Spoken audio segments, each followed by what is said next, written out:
تاکہ امام عالی مقام کا سر انور جسم سے جدا کر سکے، مگر جب وہ آگے بڑھا اس کے اوپر لرزہ طاری ہو گیا، ہیبت طاری ہو گئی، یہ کام نہ کر سکا۔ پھر شمر بدبخت آگے بڑھا اور اس نے آ کے یہ گھنونا عمل کیا اور امام عالی مقام کے سر انور کو شہید کیا۔ حضرات محترم، جب زخم گنے گئے تو حضرت امام عالی مقام کے وجود پہ نیزوں کے 33 زخم موجود تھے، 33 زخم۔ اور جب تلواروں کے زخموں کو گنا گیا تو آپ کے وجود کے اوپر 40 تلواروں کے زخم تھے۔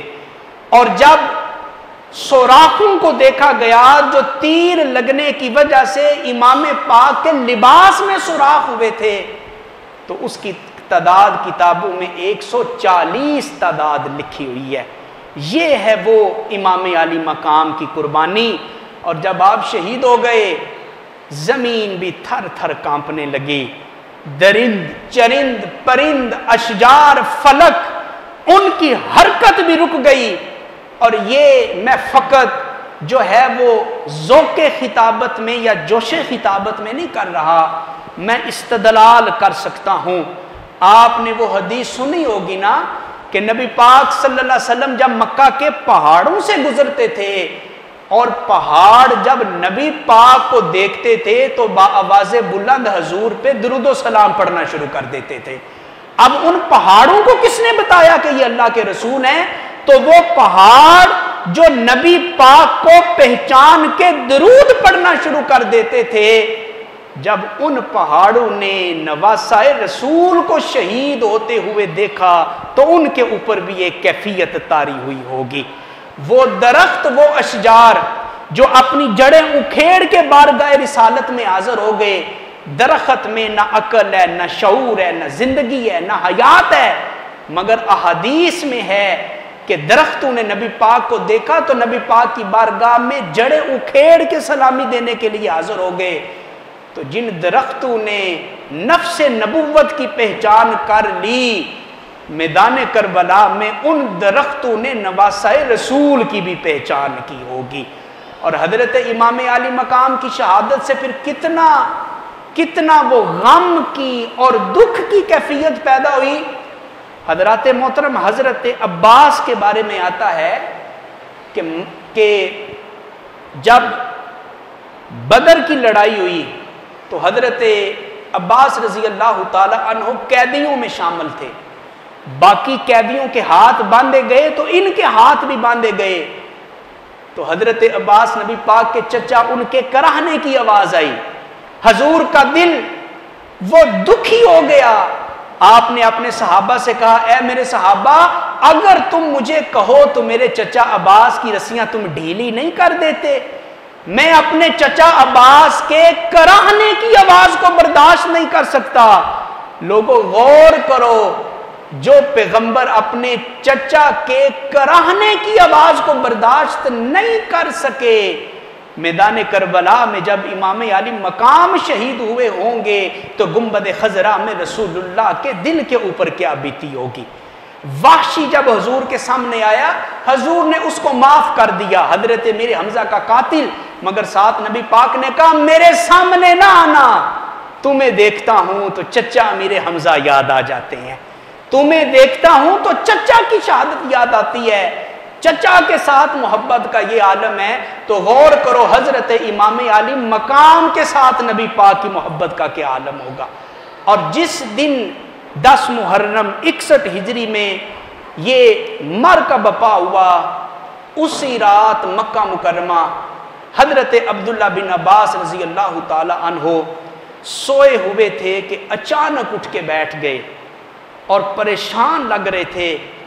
گھر والوں نے پوچھا، اے رسول اللہ کے چچا کے بیٹے کیا ہوا؟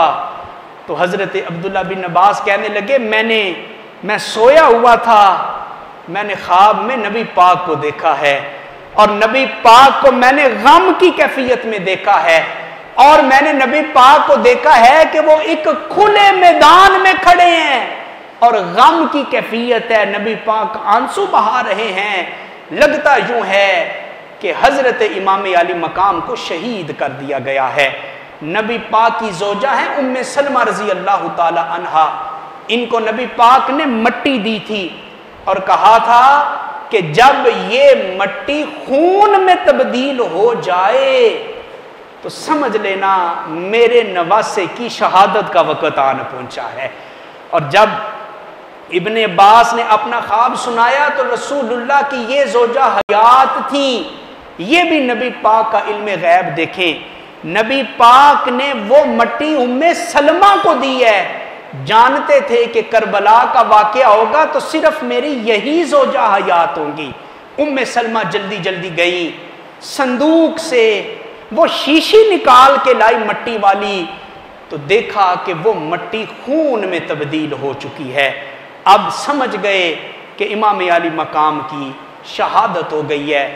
حضرات محترم شہادتیں ہو گئیں، ادھر جو یزیدی لشکر تھا اب انہوں نے کیا کیا، دل تھام کے سنیے گا، کلیجے تھام کے سنیے گا، انہوں نے پھر شہدائے کربلا کے جسموں کے اوپر گھوڑے دوڑانے شروع کر دیے۔ حضرت قاسم کے جسم پہ گھوڑے دوڑائے گئے، علی اکبر علی اصغر کے جسم پہ گھوڑے دوڑائے گئے۔ وہ نانا، وہ رسول جنہوں نے جنگ میں دشمن کی لاشوں کا مسئلہ کرنے سے بھی منع کیا تھا، آج کلمہ پڑھنے والے لوگوں نے رسول اللہ کے ان خاندان کے لوگوں کی لاشوں کی بے حرمتی کرنا شروع کر دی۔ حضرت امام علی مقام کے جسم کے اوپر بھی گھوڑے دوڑائے گئے اور پھر صبح ہونے کا انتظار کرنے لگے۔ اگلی صبح ہوئی اور انہوں نے شہدائے کربلا کے جسموں کو وہیں پہ چھوڑا، سروں کو جدا کر لیا اور سروں کو نیزوں کے اوپر چڑھا کے کوفہ شہر کی طرف روانہ ہو گئے۔ اور پھر تاریخ کی کتابوں میں لکھا ہے کہ 3 دن تک حضرت امام علی مقام اور دیگر شہداء کے جسم اسی طرح پڑے رہے، 3 دن تک اسی طرح پڑے رہے۔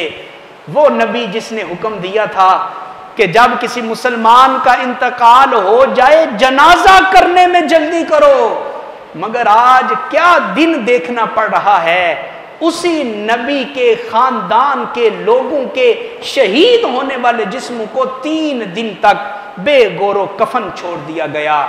اور پھر 3 دن کے بعد پاس ایک بستی تھی قبیلہ بنو اسد، وہ آئے، انہوں نے نماز جنازہ پڑھا اور وہیں پہ تدفین کر دی۔ اور ادھر یہ جو لوگ تھے یزیدی لشکر، انہوں نے نیزوں کے اوپر شہداء کے چہروں کو جو ہے وہ چڑھا رکھا تھا، اور جو خاندان نبوت کی عفت مآب بیٹیاں تھیں ان کو اونٹوں کے اوپر بٹھا رکھا تھا، اور ایک ایک اونٹ کے اوپر 2 عورتوں کو بٹھا رکھا تھا، تاکہ ایک کو بٹھائیں گے تو آرام سے جائیں گے، آرام ہم نے نہیں دینا، ایک کے اوپر 2 سواریاں بٹھا دیں تاکہ ان کو اور زیادہ تکلیف دے سکیں۔ اور جب یہ قافلہ یہ کوفہ شہر میں داخل ہوتا ہے، اور وہ کوفہ والے جنہوں نے خط لکھ کے بلایا تھا، جو بنیادی وجہ بنے تھے، انہوں نے جب یہ دیکھا کہ امام علی مقام کا سر انور نیزے پہ، امام علی مقام کے بیٹوں کے اور بھتیجوں کے سر نیزے پہ، انہوں نے ماتم شروع کر دیا، انہوں نے پیٹنا شروع کر دیا، انہوں نے رونا شروع کر دیا۔ جب انہوں نے رونا شروع کیا تو حضرت امام علی مقام کی بہن حضرت سیدہ زینب رضی اللہ تعالی عنہا، یہ بڑی بہادر خاتون تھی، آپ نے پردے میں رہتے ہوئے ان سے خطاب کیا اور آپ نے کہا، اے کوفے والو خاموش ہو جاؤ، خاموش ہو جاؤ۔ جب آپ نے یہ جملے بولے، آپ کے جملوں میں اتنا رعب تھا کہ اونٹوں کے گلوں میں جو گھنٹیاں بجی ہوئی تھیں انہوں نے بھی بجنا بند کر دیا، وہ بھی رک گئیں، سارے لوگ خاموش ہو گئے۔ اب حضرت سیدہ زینب جن کی رگوں میں علی المرتضیٰ کا خون ہے، جن کی رگوں میں سیدہ کائنات کا خون ہے، جو امام حسن و حسین کی سگی بہن ہے، انہوں نے خطبہ دیا۔ اور یہ جو خطبہ ہے یہ ایسا فصیح و بلیغ خطبہ ہے کہ آپ کے خطبے کو کائنات کے فصاحت و بلاغت والے خطبوں میں شامل کیا گیا ہے۔ آپ نے پہلے اللہ تعالیٰ کی تعریف کی، پھر نبی پاک صلی اللہ علیہ وسلم پہ درود پیش کیا، اور پھر آپ نے کہا اے کوفے والوں، تم سے بڑا مکار کوئی نہیں، تم سے بڑا دغاباز کوئی نہیں، تم سے بڑا وعدہ توڑنے والا کوئی نہیں، تم سے جھوٹا کوئی نہیں، اب تم آنسو بہا رہے ہو، میری بد دعا یہ ہے کہ قیامت تک تمہاری نسلیں اسی طرح آنسو بہاتی رہیں گی، تم گریہ ازاری کر رہے ہو، اللہ تمہاری بکا کو، اللہ تمہاری گریہ ازاری کو اسی طرح قیامت تک بڑھا دے گا۔ تم بھول گئے میرے بھائی کو بلانے والے تم تھے، میرے بھائی کو خط لکھنے والے تم تھے، تم تو میزبان تھے، تم نے اپنے مہمان کی قدر نہیں کی۔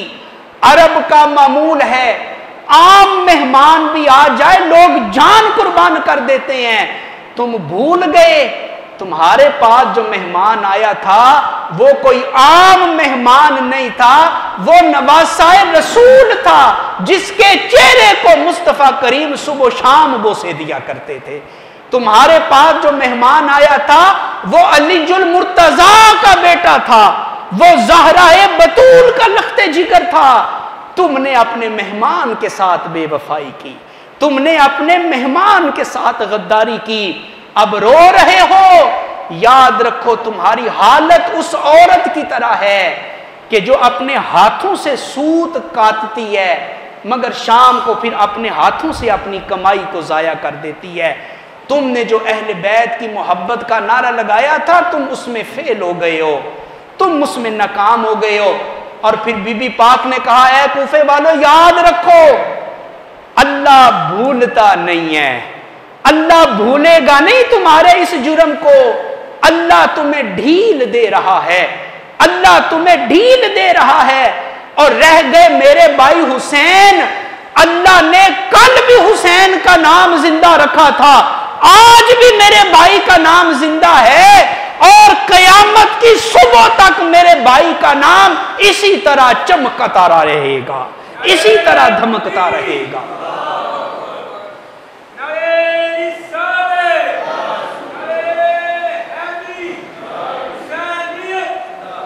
پھر یہ لشکر، یہ ابن زیاد جو کوفہ کا گورنر تھا اس کے دربار میں پہنچا، اور جب آقا حسین کا سر انور ایک تشت میں رکھ کے اس بدبخت کے سامنے پیش کیا گیا تو یہ ہنس رہا تھا، دانت نکال رہا تھا اور کہہ رہا تھا کہ آج میں نے یزید کو خوش کر دیا، اب یزید مجھے بڑا انعام دے گا، بڑی دولت دے گا، اب یزید مجھے بڑی گورنیاں دے گا۔ اور جب اس نے یہ جملے کہے تو خاندان نبوت کی ایک عفت مآب عورت پردے میں رہ کے جواب دیتی ہے او ابن زیاد بدبخت، تو نے یزید کو راضی کیا ہے مگر ہمارے آقا حسین نے اپنا سر پیش کر کے راضی کیا ہے، اللہ کو بھی راضی کیا ہے، اللہ کے پیارے رسول کو بھی راضی کر دیا ہے۔ تمہیں یزید مبارک ہو، ہمیں اللہ اور اللہ کا پیارا رسول مبارک ہو۔ پھر ابن زیاد نے چھڑی لی اور حضرت امام علی مقام کے لبوں پہ مارنے لگا اور کہنے لگا یہی وہ لب تھے جو یزید کی بیعت کا انکار کر رہے تھے، یہی وہ ہونٹ تھے۔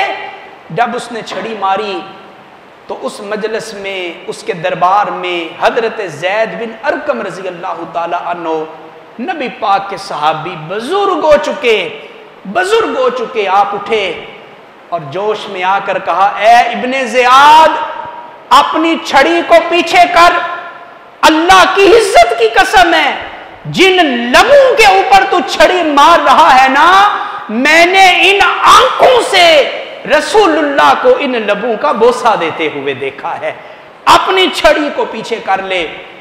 وہ ابن زیاد کہنے لگا اے زید، اگر تو بوڑھا نہ ہوتا میں تجھے بھی قتل کرنے کا حکم دے دیتا، تو بوڑھا ہے میں حیا کر رہا ہوں۔ زید بن ارقم کہنے لگے کہ افسوس ہے تیرے اوپر، تو نے میرے بڑھاپے کا خیال تو کر لیا لیکن نبی پاک کے نواسے کا خیال نہیں کیا۔ اب تو جھوٹے بہانے بنا رہا ہے، مجھے بھی قتل کرنا ہے تو کر دے۔ حسین کے بعد اب زندہ رہنے میں کوئی لطف نہیں بچا، حسین کے بعد اب زندہ رہنے میں کوئی مزہ نہیں رکھا، مجھے بھی شہید کرنا ہے تو مجھے بھی شہید کر دو۔ حضرات محترم، پھر ابن زیاد نے اس لشکر کو کوفہ سے دمشق کی طرف روانہ کیا۔ دمشق شام کا دارالخلافہ تھا، جہاں بیٹھ کے یزید حکمرانی کرتا تھا، اور جب یہ قافلہ حسینی کوفہ سے دمشق کی طرف جاتا ہے تو راستے میں بھی بڑے واقعات درپیش آئے، وقت نہیں کہ ان سب کا ذکر کیا جائے۔ یہ قافلہ چلتے چلتے چلتے چلتے ایک ایسے مقام کے اوپر پہنچا کہ رات ہو گئی، قریب ایک عیسائیوں کا گرجا نظر آیا۔ یزیدی لشکر اس گرجے میں گئے رات گزارنے کے لیے، اور جب اس گرجے میں گئے تو اس کی مرکزی دیوار کے اوپر لکھا ہوا تھا کہ ایک وقت ایسا بھی آئے گا کہ جب کلمہ پڑھنے والے نواسہ رسول کو شہید کریں گے، اور نواسہ رسول کو شہید کرنے کے بعد قیامت کے دن اسی رسول سے شفاعت کی امید بھی رکھیں گے۔ ایک ایسا وقت بھی آئے گا لوگ نبی پاک کے نواسے کو شہید کریں گے، اور شہید کرنے کے بعد پھر اسی پیغمبر سے قیامت کے دن شفاعت کی امید بھی رکھیں گے۔ یزیدی لشکر نے وہ عبارت پڑھی، ان کے کان کھڑے ہو گئے، رونگٹے کھڑے ہو گئے۔ کہا یہ عبارت تم نے کب لکھی ہے؟ ان کا بڑا پادری، بڑا راہب کہنے لگا یہ ہمارا گرجا تاریخی گرجا ہے، یہ عبارت آج کل نہیں لکھی، یہ تو 300 سال پہلے یہاں پہ یہ عبارت لکھی ہوئی تھی، 300 سال پہلے۔ اب صبح ہوئی، پھر یہ قافلہ جو ہے یہ روانہ ہونا شروع ہوا، اور پھر رستے میں دوپہر کا وقت ہوا تو اس قافلے کا جو یزیدی کمانڈر تھا، بڑا جو یزیدی افسر تھا، اس کو پیاس لگی، اور اس نے کہا ہم تھک گئے ہیں، تھوڑی دیر کے لیے آرام کریں گے۔ اس نے اپنے سپاہیوں سے کہا کہ خیمے یہاں پہ لگاؤ، دوپہر کا وقت ہے، سورج کی گرمی میں بیٹھنا مشکل ہے، سائبان لگاؤ، خیمے لگاؤ۔ خود بدبخت خیموں میں بیٹھ گئے، سایہ کر لیا، لیکن خاندان نبوت کی ان پردہ نشین عورتوں کو تپتی دوپہر کے اندر اونٹوں کے اوپر سے نیچے آنے کی بھی اجازت نہیں تھی۔ خود سائے میں بیٹھ گئے، خود لیٹ گئے، آرام کرنے لگے، مگر نبی پاک کے خاندان کی عفت معاب عورتوں کو اونٹوں کے اوپر انہوں نے بٹھا کے رکھا۔ اور پھر یہ قافلہ چلتا چلتا چلتا چلتا جب دمشق میں یزید کے دربار میں جاتا ہے تو یزید جب پہلے اس قافلے کو دیکھتا ہے تو پہلے خوش ہوتا ہے، اور روایات میں آیا کہ جب اس نے حضرت امام علی مقام کے سر انور کو دیکھا تو کہنے لگا اے حسین، اگر تو نے میری بیعت کر لی ہوتی تو آج تو زندہ ہوتا، آج تو زندہ ہوتا، آج تو زندہ نہیں تو اپنی وجہ سے زندہ نہیں۔ پہلے اس نے خوشی کا اظہار کیا، اور پھر آہستہ آہستہ جب دربار بھرنے لگا، لوگوں کی جو محبت ہے یا جذبات ہے وہ شہداء کے ساتھ ہونے لگے، تو پھر یزید نے بھی پینترا بدلا، اس نے بھی اپنے منہ کے زاویوں کو بدلنا شروع کر دیا، ہمدردی دکھانی شروع کر دی۔ اور اس کے دربار میں ایک عیسائیوں کا سفیر بیٹھا ہوا تھا، اس نے پوچھا یہ کس کا سر ہے، یہ کس کا سر ہے؟ بتایا گیا معاذ اللہ یہ باغی لوگوں کے سر ہیں، یہ انہوں نے بغاوت کی ہے۔ وہ عیسائیوں کا سفیر مسلمان نہیں تھا، وہ کہتا ہے کہ تم ان کو باغی کہہ رہے ہو، لیکن میں ان کے روشن چہروں کو دیکھ کے یہ گواہی دے سکتا ہوں کہ جو باغی ہوتے ہیں ان کے کٹے ہوئے سر بھی اس طرح نہیں چمکا کرتے. یہ باغی نہیں ہے، یہ تو مجھے کامیاب ہونے والے لوگ نظر آتے ہیں. پھر بتایا گیا کہ یہ ہمارے آخری نبی کے نواسے ہیں جن کو جو ہے وہ شہید کیا گیا ہے. پھر اس عیسائی سفیر نے کہا اے یزید افسوس ہے تیرے اوپر، تو جس نبی کا کلمہ پڑھتا ہے اسی نبی کی آل کو شہید کر دیا، اسی نبی کے کنبے کو تم نے شہید کر دیا. پھر اس نے کہا ہمارے پاس ہمارے نبی حضرت عیسیٰ کے گدھے کا کھر آج بھی ہمارے پاس موجود ہے، اور ہم آج بھی اس کی عزت کرتے ہیں، آج بھی اس کا احترام کرتے ہیں. حضرت عیسیٰ کا کپڑا موجود نہیں، ان کی دستار موجود نہیں، ان کی قمیض موجود نہیں. حضرت عیسیٰ جس سواری پہ سوار ہوتے تھے اس سواری کے پاؤں کا کھر ہمارے پاس موجود ہے، ہم اس کی بھی بے ادبی نہیں کرتے. اے یزید افسوس ہے تیرے اوپر، افسوس ہے تیرے اوپر کہ تو نے اپنے نبی کے نواسے کو اس طرح شہید کر دیا، افسوس ہے تیرے اوپر. جب پریشر پڑا لوگوں کا تو پھر یزید نے ہمدردی کا اظہار کرنا شروع کر دیا، اور اس نے کہا میں نے تو اس چیز کا حکم نہیں دیا تھا، یہ تو ابن زیاد نے خود سے یہ معاملہ کر دیا، یہ تو شمر نے، یہ تو خولا نے، یہ تو ابن زیاد نے یہ معاملہ کر دیا، میں اس پہ راضی نہیں تھا. اور پھر اس مقام پہ حضرت سیدہ بی بی زینب رضی اللہ تعالی عنہا نے دوسرا خطبہ ارشاد فرمایا، اور آپ نے کہا کہ اے یزید اب تو بھی کوفیوں کی طرح جھوٹی ہمدردی کا اظہار کر رہا ہے، مگر یاد رکھ تو یہ کہہ رہا ہے کہ ہم ہار گئے اور تو جیت گیا.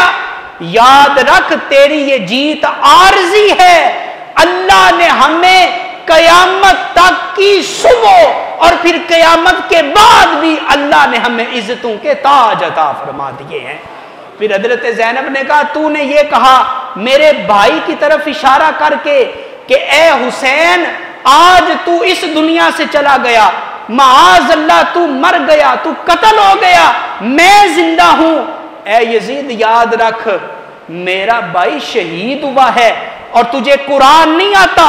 اللہ کہتا ہے لا تقولوا لمن یقتل فی سبیل اللہ اموات، خبردار جو میری راہ میں شہید ہو جائیں انہیں مردہ نہ کہو، شہید تو زندہ ہوتا ہے.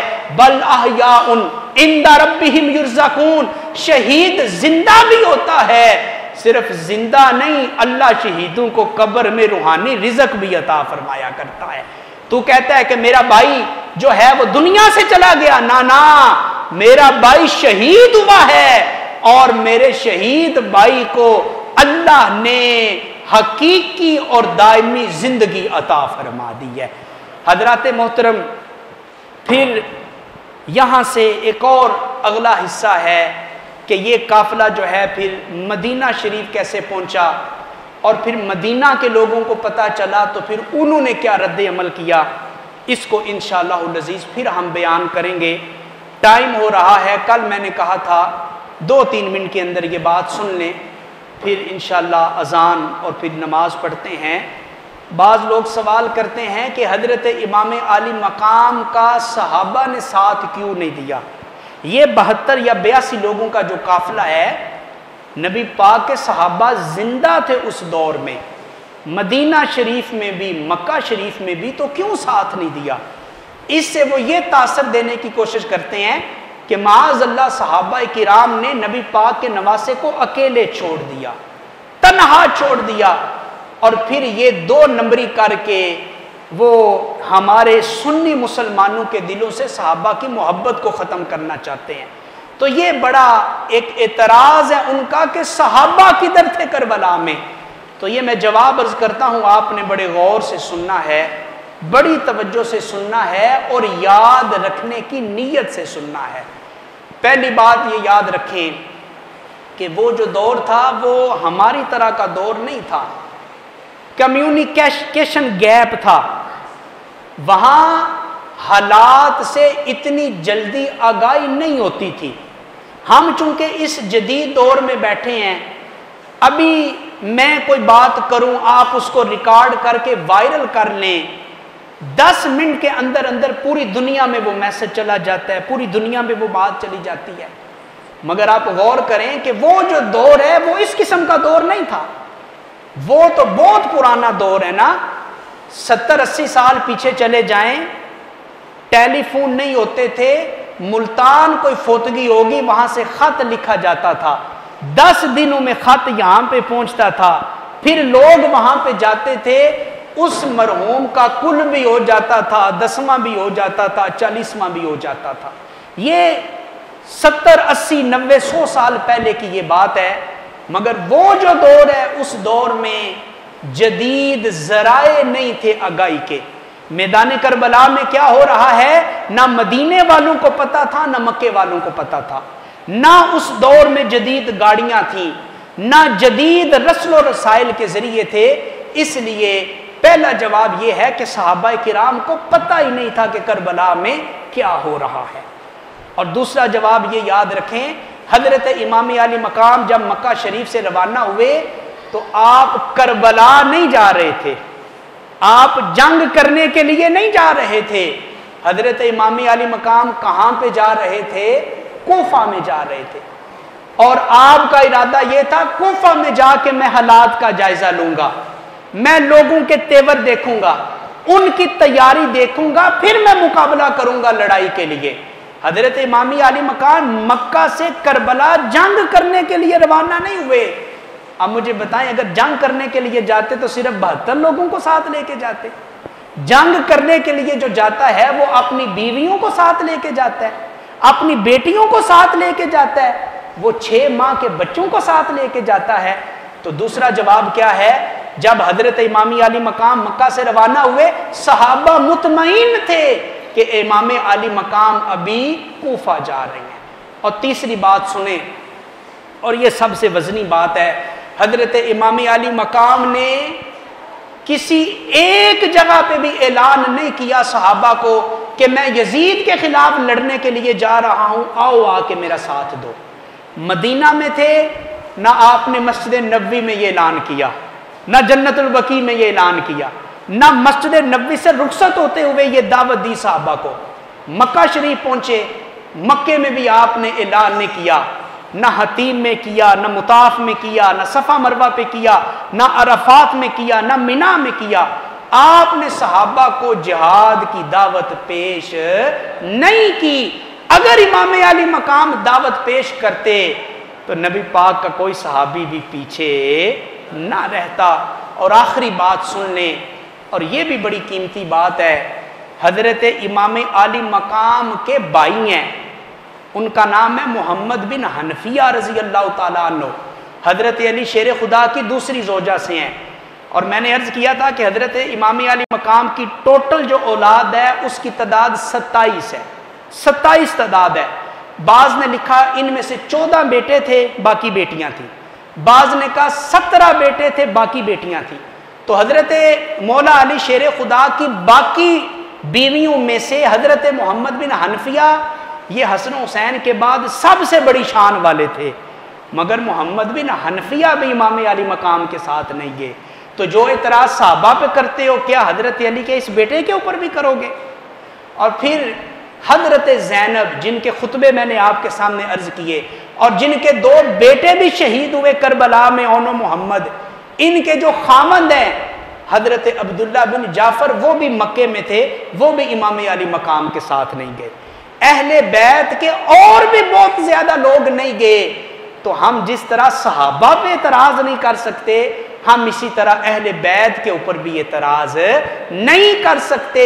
بنیادی جواب یاد رکھ لیں، امام علی مقام مکہ سے جنگ کے لیے روانہ نہیں ہوئے تھے، آپ کوفہ کے لیے روانہ ہوئے تھے۔ ہم نہ ناسبی ہیں، نہ رافضی ہیں، نہ خارجی ہیں، ہم اہل سنت و جماعت سے تعلق رکھتے ہیں، اور یہ اعتدال کا مسلک ہے، یہی حق کا مسلک ہے۔ اسی مسلک کے اوپر پابند رہو۔ اللہ ہمیں صحابہ اور اہل بیت کی محبت میں ہمارا خاتمہ فرمائے. آمین. وما علینا الا البلاغ.